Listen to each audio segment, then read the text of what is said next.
The Galactic Elite Academy was the most powerful training school in the galaxy. Only the strongest and smartest young warriors were allowed to enter. They came from every corner of space.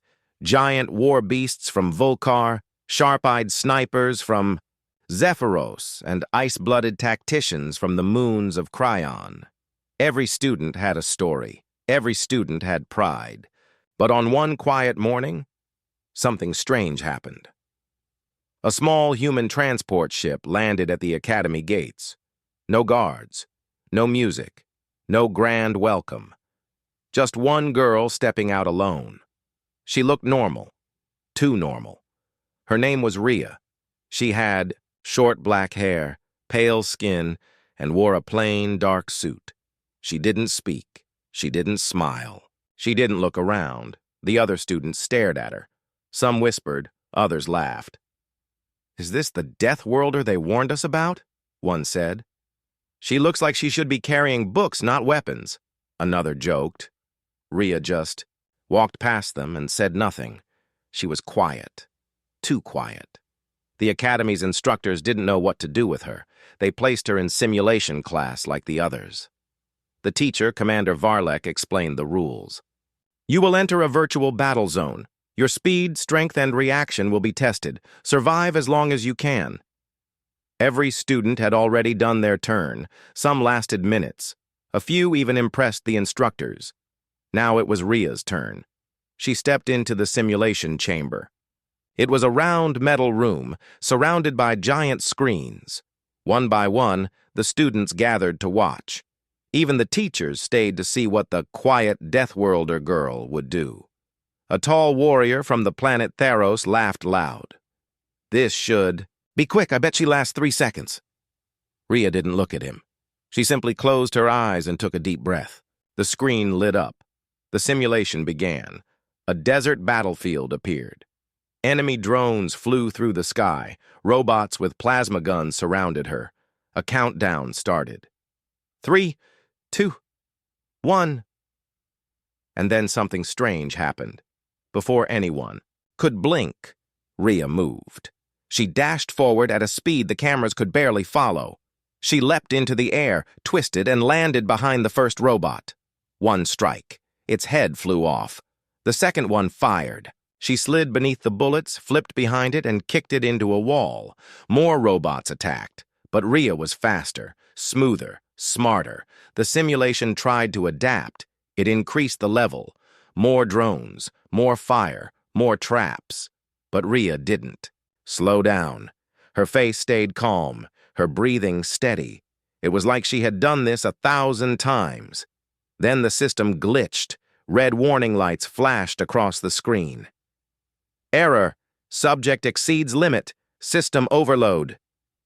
Instructors jumped from their seats. Students gasped. The simulation crashed in less than 30 seconds. The room fell silent. Rhea stepped out of the chamber without a scratch. Her eyes still quiet. Her steps slow and soft. She didn't raise her head. She didn't say a word. The tall Therosian who had laughed before now stood frozen. He looked at her like she was a ghost. "What? What was that?" Nobody had an answer. Commander Varlek stared at the data.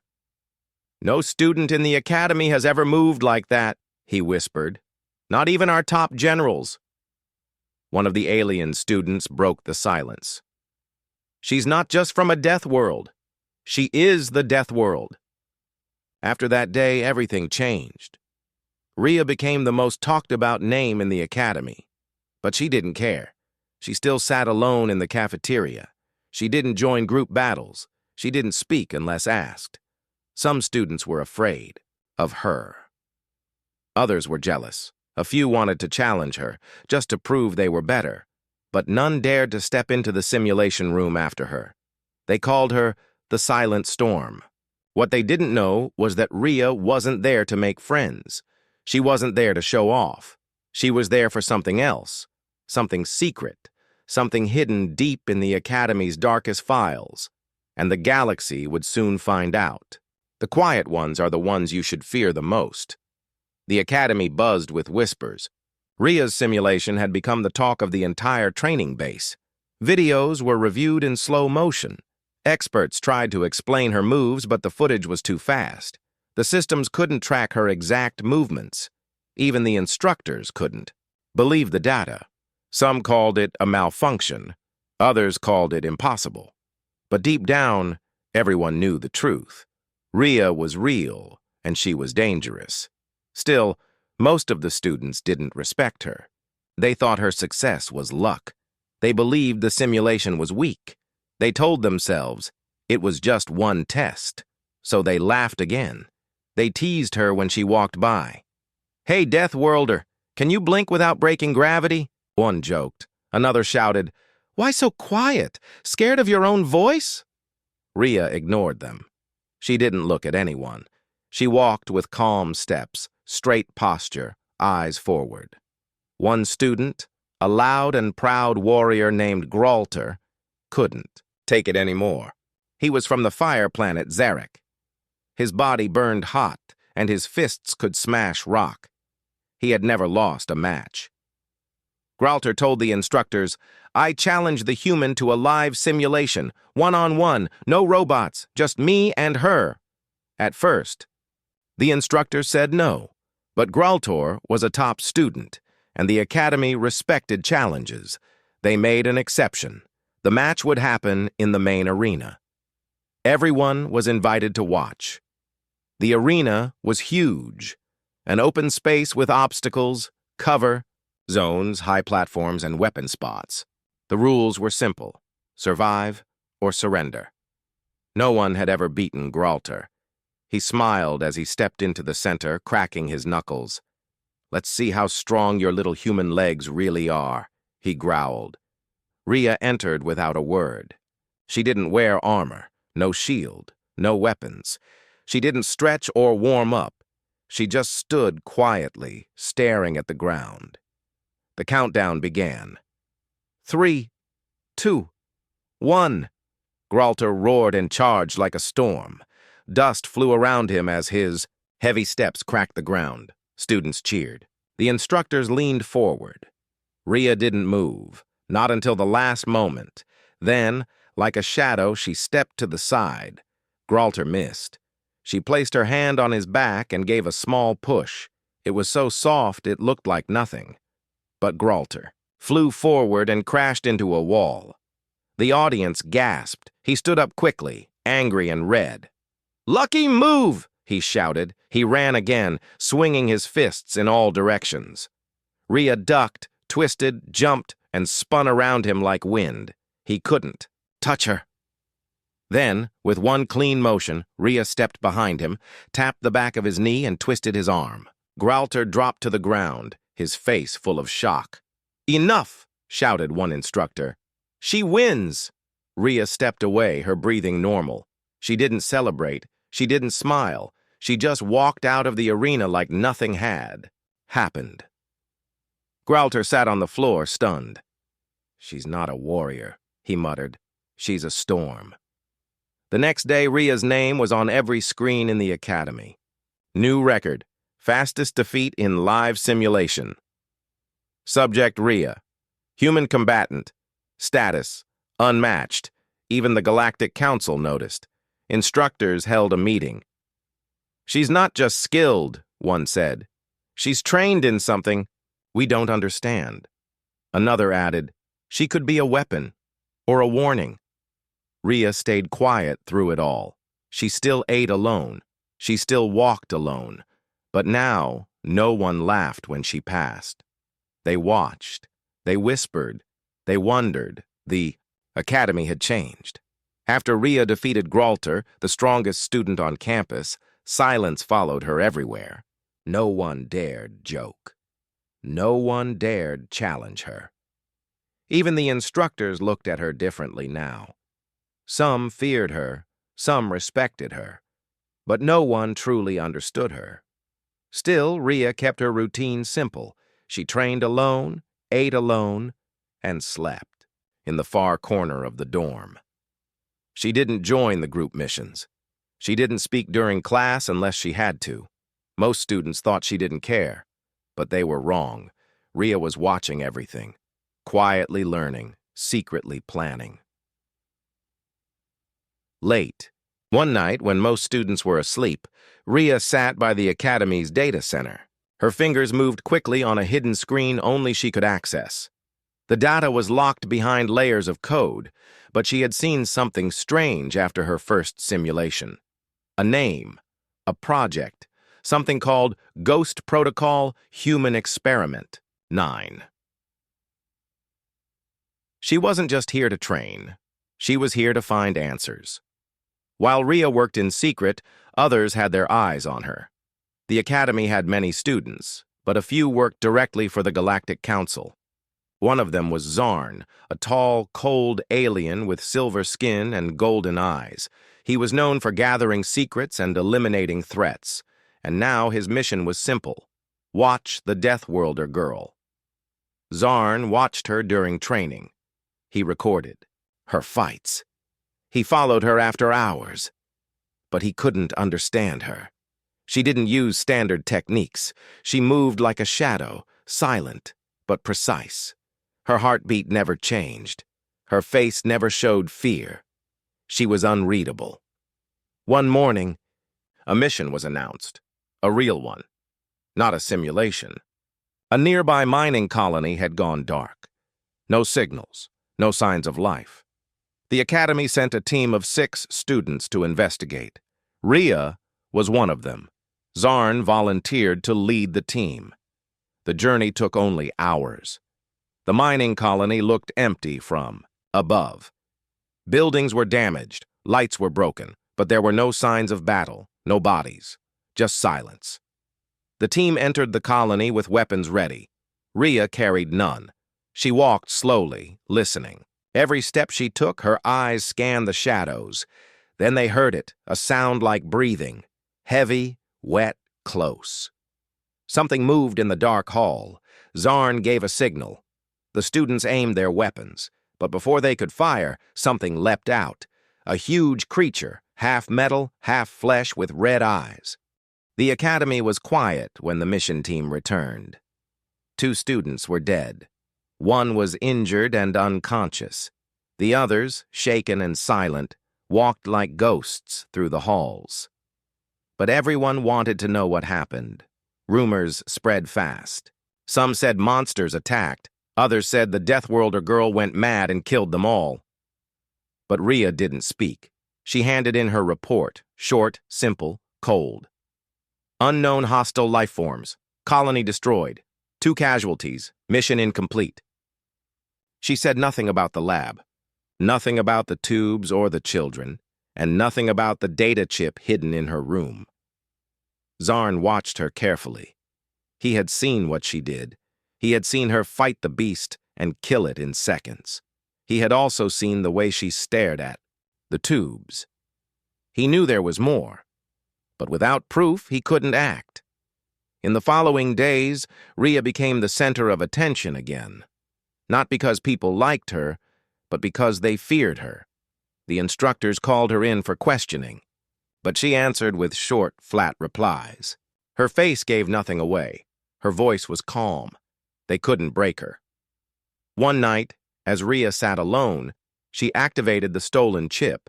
The hologram that appeared showed everything: files, logs, experiment notes. Her name was there, Rhea 9. Below it, others.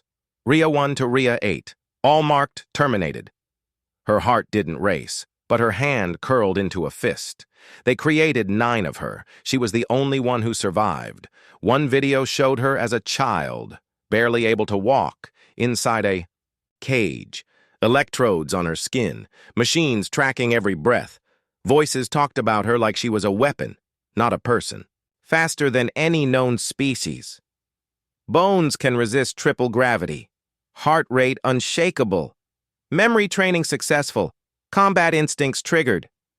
Then another voice, deeper, colder.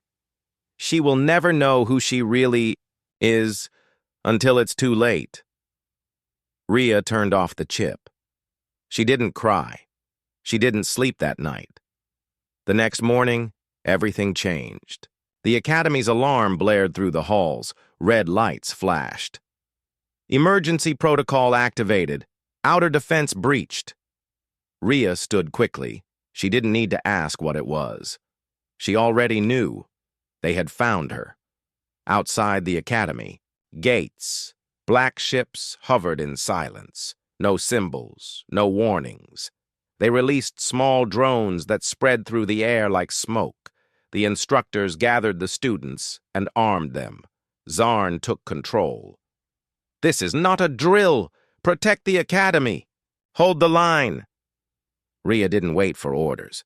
She moved to the edge of the rooftop and looked at the sky. Her sharp eyes focused on one ship, larger than the rest. She felt it. That was the control hub. Suddenly, a voice entered her mind. A whisper. "Come home, Rhea." Her jaw tightened. They were using her neural link, a signal only she could hear. She had forgotten it existed, but they hadn't. They still had control. She had to break it. She closed her eyes and focused. The voice grew louder. Commands tried to push into her brain, but her will was stronger now. She wasn't the little girl in the cage anymore. She was Aria 9, and she was awake. She took a deep breath. Then she ran. Not away. Toward the enemy. While others fought the drones, Rhea leapt across rooftops, climbed metal towers, and launched herself toward the enemy ship. The wind cut across her face. Lasers fired, but she didn't stop. She would end this, tonight. Either they would destroy her, or she would destroy the truth that made her. Rhea landed hard on the enemy ship's surface, her feet sliding against the smooth black metal. The heat from the engines burned beneath her, but she didn't slow down. Her hands found the hatch at the top, and with one hard pull, she ripped it open and dropped inside. The hallway inside was dark and cold. Red lights pulsed along the walls, and a deep humming filled the air. It didn't sound like a ship. It sounded like a heart, beating slowly, watching her. As she moved forward, screens lit up around her. Each one showed her face, at different ages. As a baby, as a child, as a fighter in a cage. Her breath stayed calm, but her fists were tight. The ship wasn't just here for attack. It was here for her.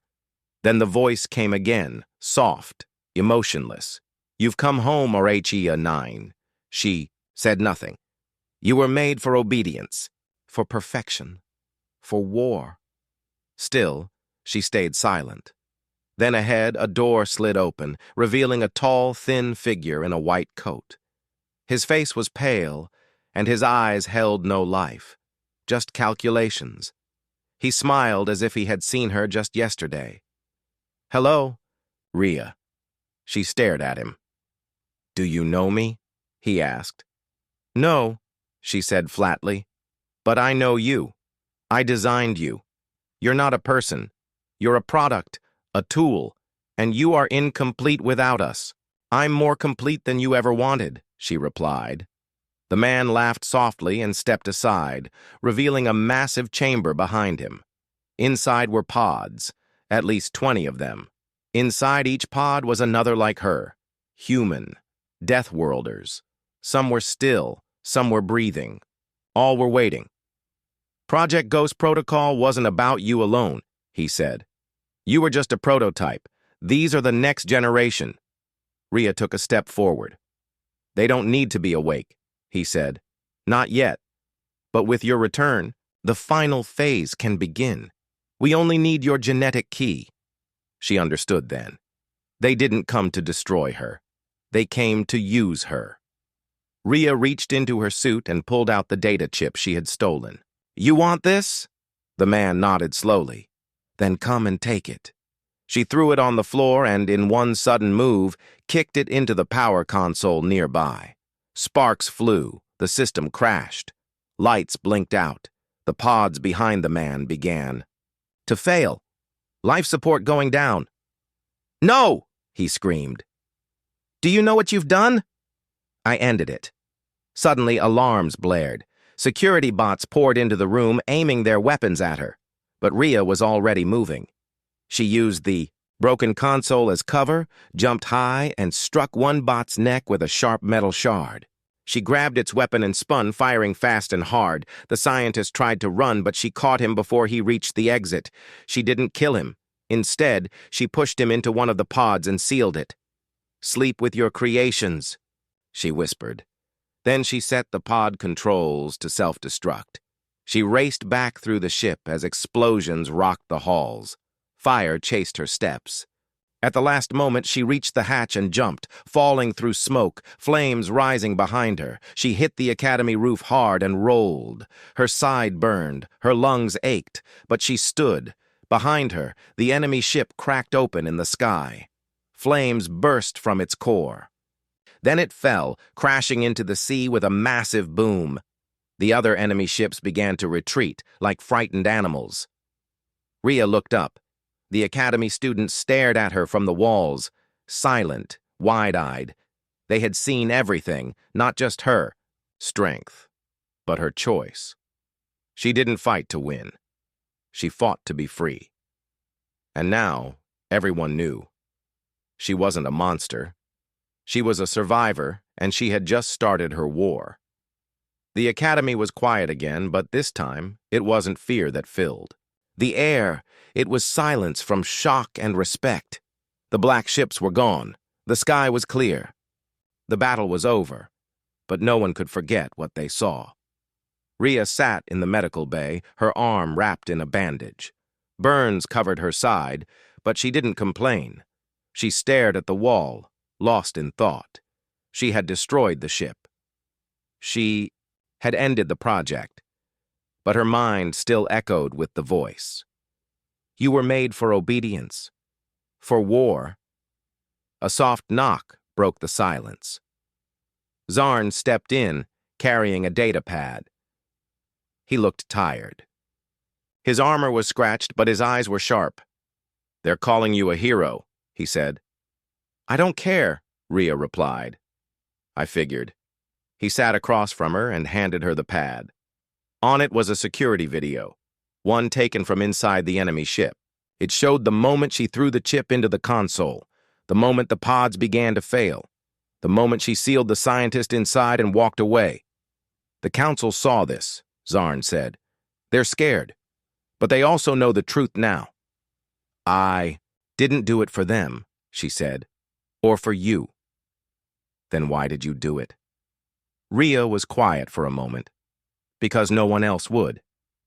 Zarn nodded slowly. "The council wants to speak to you. They want answers. They'll get silence." He gave a small smile. "That's what I told them." Rhea stood and stretched her injured arm. "Are the other students okay?" "Some are shaken. But many saw what you did. They're not laughing anymore." She looked at him. "I didn't ask for their respect." "No, but you earned it." Outside, the academy was slowly returning to life. Drones cleaned the walls. Students talked in whispers. The simulation arena, once a place of jokes and mocking, now felt like sacred ground. That was where it all began, where they laughed at the quiet Deathworlder girl. Now no one dared. Later that day, a group of students approached her. Among them was Talon, one of the first who had mocked her. He walked slowly, his voice uncertain. We saw the footage," he said. "You saved us. You didn't have to." Rhea didn't reply. "I just wanted to say—" He paused. "I was wrong about you." Still Rhea said nothing. But she didn't walk away either. That was enough. Back. In her room, she stared at the stars through the window. Somewhere out there, more secrets waited. She knew it. The chip was destroyed, but her memory wasn't. She remembered names, places, files, hidden codes. They weren't done coming for her, but now she wouldn't run. She would be ready. She opened her locker and looked at her armor. It was damaged, scratched, and burned, but still strong, like her. She placed a small badge on it. It wasn't a military rank. It wasn't a symbol from the academy, it was a number. Her name, her story, and it wasn't over yet. Not by a long shot.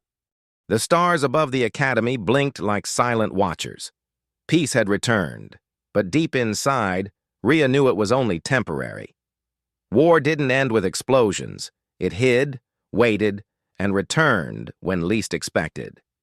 But this time, she wasn't just waiting. She was preparing. The next morning, the entire academy gathered in the central hall. Banners of every species hung from the tall walls. Students stood in rows, some still bruised, some still scared. But all of them looked toward the front stage where the council stood, dressed in full ceremonial robes. In the center stood Rhea. She wore her armor patched and worn. Her face was calm, unreadable. Her eyes didn't blink. The council leader, a tall, blue-skinned elder, spoke first. Today, we gather not to question, but to understand. A student from a death world, silent and underestimated, revealed a hidden enemy among us. She did not run. She did not surrender. She faced her creators and made a choice that saved us all. Murmurs spread through the crowd. The elder continued, "Rhea, do you wish to speak?" All eyes turned to her. She stepped forward. The hall fell silent. "I didn't come here to be liked," she said. Her voice was soft but steady. "I came to learn, but instead I was tested, mocked, and pushed. And when danger came, I was left, alone to face it." A pause. "I didn't fight to prove anything. I fought because I had to. Because if I didn't, more like me would be used, hurt, broken." Another pause. "I'm not a hero. I'm not special. I'm just tired of people. Thinking silence means weakness." She stepped back. The council members looked at each other, unsure what to say. But before they could speak, one of the younger students clapped. Then another, then the whole hall filled with claps and cheers, not just for her strength, but for the truth she spoke.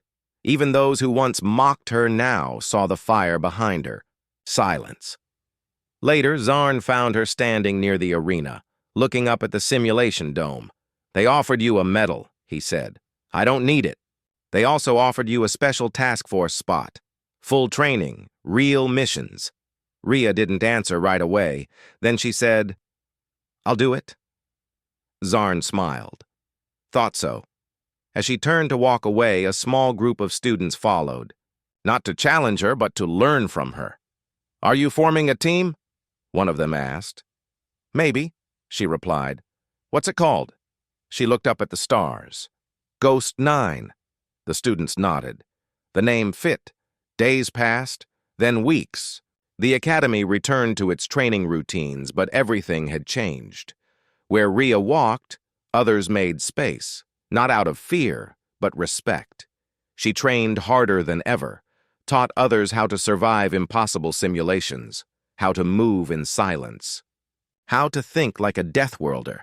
And while she trained, she waited, because out there, in the darkness of space, more ships were being built. More projects were waiting to rise, and when they did, Rhea would be ready.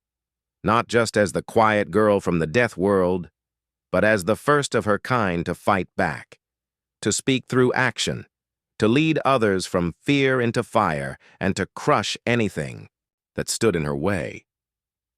Her story was no longer about being laughed at. It was about becoming the storm they never saw coming.